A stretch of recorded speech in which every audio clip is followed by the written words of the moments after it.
మిత్రులకు నమస్కారము. వీరమరణం చెందిన ఆర్టీసీ కార్మికులు ఘనంగా నివాళులు. తెలంగాణ జాతీయ మజ్దూర్ యూనియన్ వ్యవస్థాపక రాష్ట్ర ప్రధాన కార్యదర్శి కావలి హనుమంతు ముదిరాజు గారి ఆధ్వర్యంలో ఉద్యోగులతో కలిసి మెహదీపట్నం డిపో యందు 2019 అక్టోబర్ 5వ తేదీ నుండి 55 రోజుల సమ్మె సమయంలో సుమారు 38 మంది ఆర్టీసీ కార్మికులు అమరులైన సందర్భంగా మెహదీపట్నం డిపో యందు పరిగి డిపో యందు ఘనంగా నివాళులర్పించి 2 నిమిషాలు మౌనం పాటించి శ్రద్ధాంజలి ఘటించారు.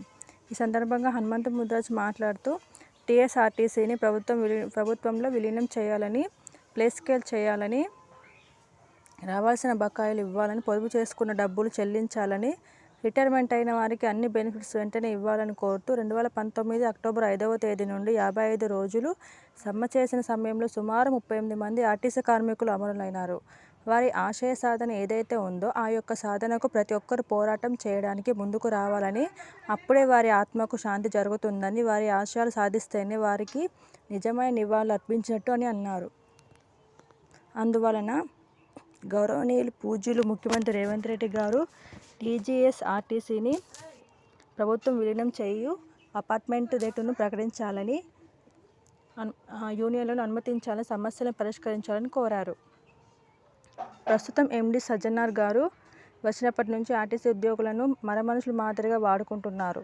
కానీ ఆర్టీసీ కార్మికుల సమస్యలను ఏ ఒక్కటి కూడా పరిష్కరించలేదన్నారు. ఇట్టి విధానాలతో గత ప్రభుత్వం బదలమైందని, ప్రస్తుతం కాంగ్రెస్ ప్రభుత్వం కూడా బదనం అవుతుందని, అందువలన ఎండీ గారి పైన వారు చేస్తున్న చర్యలపైన ప్రత్యేక దృష్టి పెట్టి సమస్యలను పరిష్కరించడానికి ప్రత్యేక చొరవ తీసుకోవాల్సిందిగా ముఖ్యమంత్రి రేవంత్ రెడ్డి గారిని కోరారు.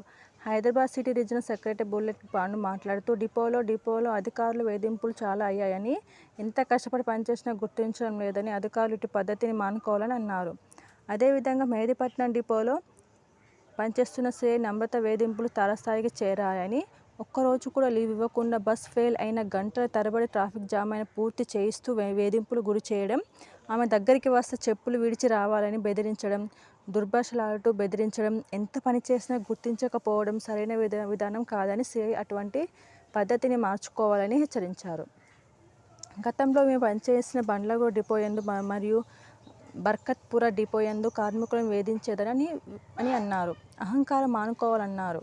కార్మికులకు ఏమైనా ఆమె బాధ్యత వహించాల్సి ఉంటుందని అన్నారు. అదేవిధంగా యూనియన్ లేకపోవడంతో రాష్ట్ర వ్యాప్తంగా చట్ట వ్యతిరేక డ్యూటీలతో అధికారులు నరకయాతన పెడుతున్నారని అన్నారు.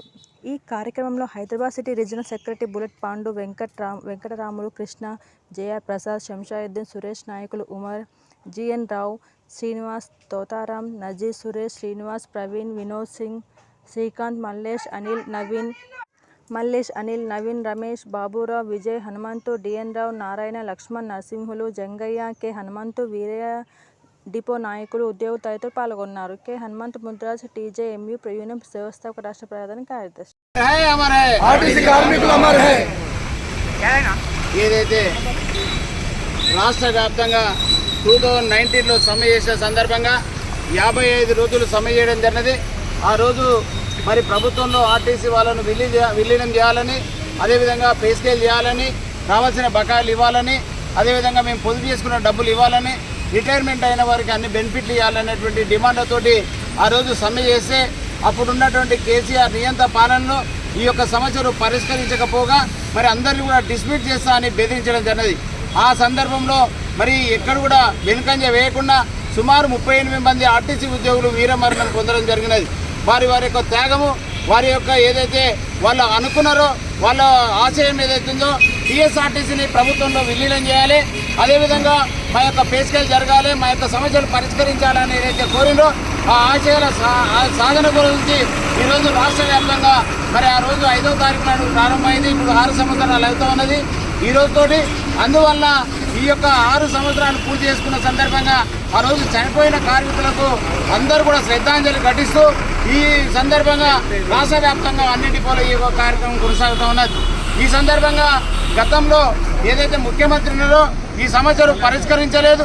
మరి ఏదైతే మేము అనుకున్నటువంటి ప్రభుత్వము ఈ యొక్క మరి ఏదైతే రేవంత్ రెడ్డి గారి ప్రభుత్వం, కాంగ్రెస్ ప్రభుత్వం వచ్చింది, ఈ యొక్క టీఎస్ఆర్టీసీను విలీనము కేవలం 5% మిగిలిపోయింది. ఆ యొక్క విలీనం డేట్ ఆఫ్ అపాయింట్మెంట్ ఈ యొక్క ముఖ్యమంత్రి గారు ఇవ్వాలని ఈ సందర్భంగా మరి ముఖ్యమంత్రి గారికి విజ్ఞప్తి చేస్తా ఉన్నాం. చేసిన తర్వాత 2019లో సమ్మె చేసిన తర్వాత యూనియన్లను పూర్తిగా నిర్వీర్యం చేయడం జరిగినది. అందువలన ఈ ఏదైతే రాచరిక పాలన ఉందో దానికి స్వస్తి వాళ్ళకి యూనియన్లను కూడా ఇస్తామని మరి ముఖ్యమంత్రి రేవంత్ రెడ్డి గారు తెలియజేయడం జరిగింది. మేనిఫెస్టోలు పెట్టిండు ఆర్టీసీ యొక్క సమస్యలు పేస్కేలు అన్నీ కూడా మరి చేస్తామని చెప్పిన సందర్భంగా తప్పకుండా ఎవరైతే 38 మంది చనిపోయిందో మరి ఆశయం ఏదైతుందో ఆ యొక్క ఆశయాలను ఈ యొక్క ముఖ్యమంత్రి గారు తప్పకుండా మరి పరిష్కరిస్తారని మరి ముఖ్యమంత్రి గారికి విజ్ఞప్తి చేస్తూ ఉన్నాం. ఏదైతే ఎండీ గారు ఉన్నారో ఈ యొక్క ఆర్టీసీలో పనిచేసినటువంటి ఉద్యోగులందరూ కూడా మరమనుషుల్లాగా పనిచేయించుకుంటున్నాడు. కానీ ఎటువంటి ఆర్థికమైన సమస్యలు కానీ ఏదైతే పెంచిన పనిభారం కానీ మరి ఏవి కూడా తగ్గించడం లేదు. అందువల్ల మేము ఏదైతే పొదుపు చేసుకున్నామో ఆ డబ్బులు కూడా ఈ ఎండీ గారు ఇవ్వడం లేదు. ఈ ఎండీ గారితో ఈ ప్రభుత్వానికి చెడ్డ పేరు వచ్చే విధంగా ఉంది. అందువల్ల ఈ ఎండీ గారి పైన కరెక్ట్ దృష్టి పెట్టి ఈ యొక్క ముఖ్యమంత్రి గారు తప్పకుండా ఆర్టీసీ కార్మికుల సమస్యను పరిష్కరించాలని ఈ సందర్భంగా మరి కోరుతా ఉన్నాం. అదేవిధంగా మెహదీపట్నం డిపోలో కూడా దాదాపు 1 సంవత్సరం నుంచి 8 నుంచి 10 మంది హార్ట్ అటాక్ తోటి చనిపోవడం జరిగింది. అంటే వీళ్ళకు పని భారం ఎంత అయిందో ఒక్కసారి గమనించాల్సిన అవసరం ఉంది. ఇక్కడ ఉన్న డిపో మేనేజర్ కూడా గుర్తించాలి. ఇక్కడ ఉన్నటువంటి సిఐ కూడా మరి ఒక్కరోజు లీవ్ ఇవ్వకుండా మరి ఎక్కడ కూడా క్యాన్సలేషన్ చేయకుండా 7.5 గంటలు డ్యూటీ చేయాల్సి వస్తే మరి 10 గంటలు పని మరి ఆయన మార్చుకోవాల్సిన అవసరం ఉంది. ఆమె సిఐ పద్ధతి మార్చుకోకపోతే తప్పకుండా ఏదైతే ఆర్టీసీ కార్మికులు ఏవైతే పడుతున్న కష్టాలకు మరి తెగించి పోరాడము జరుగుతుంది. మరి దీనికి అంత బాధ్యత సిఐ గారే వహించాల్సిందిగా ఈ సందర్భంగా మరి సిఐ గారిని హెచ్చరిస్తూ ఉన్నాం. ఏమైనా అమరవీరులు ఎవరైతుందో ఆర్టీసీలో చనిపోయినటువంటి ఉద్యోగులు వాళ్ళ ఆశయం ఏదైతుందో వారి ఆశయం గురించి మనం ప్రతి ఒక్కరు కూడా పోరాటం చేయాల్సిన అవసరం ఉంది. చాలా ఇబ్బందులు ఎదుర్కొంటున్నాం. చట్ట వ్యతిరేక డ్యూటీలతోటి రాష్ట్ర వ్యాప్తంగా మరి కార్మికులందరూ కూడా అనేక ఇబ్బందులు గురవుతూ ఉన్నారు. యూనియన్లు వస్తే అరిగించే వాళ్ళు ఉంటారు కాబట్టి ఈ యొక్క వెల్ఫేర్ కమిటీలను రద్దు చేయాల్సిన అవసరం ఉంది. రాష్ట్ర రవాణా శాఖ మంత్రి కూడా తెలియజేస్తూ ఉన్నాం. వెంటనే వెల్ఫేర్ కమిటీ వేయడాన్ని మీరు ఉపసంహరించుకోవాలి. ఏదైతే యూనియన్లు ఉన్నాయో చట్ట ప్రకారము ఏదైతే ట్రేడ్ యూనియన్స్ ఉన్నాయో వాటిని అనుమతించాలని సందర్భంగా మరి రవాణా శాఖ మంత్రి గారు కూడా తెలియజేస్తూ ఈ యొక్క సమాచార పోరాటానికి మీరందరూ సిద్ధం కావాల్సిందిగా ఈరోజు ఈ యొక్క మన కార్యక్రమానికి ఇచ్చేసినటువంటి ప్రతి ఒక్క మిత్రునికి పేరు పేరున హృదయపూర్వక ధన్యవాదాలు తెలియజేస్తూ సెలవు తీసుకుంటాం. వెళ్ళిపోయింది.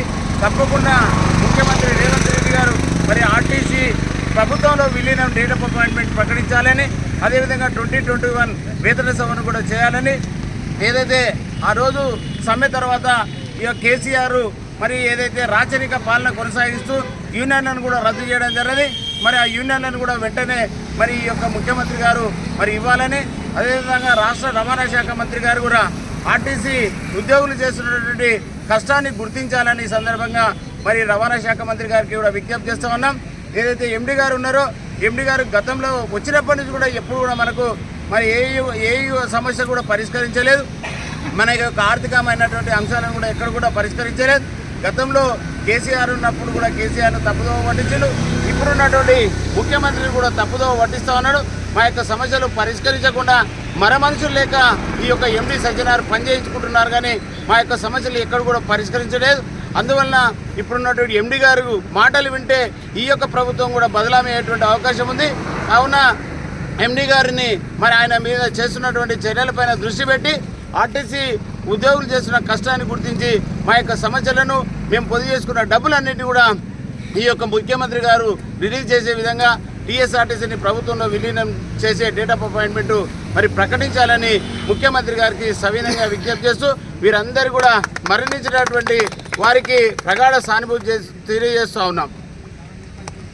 ఆర్టీసీ కార్మికుల ఐక్యత, ఆర్టీసీ కార్మికుల ఐక్యత.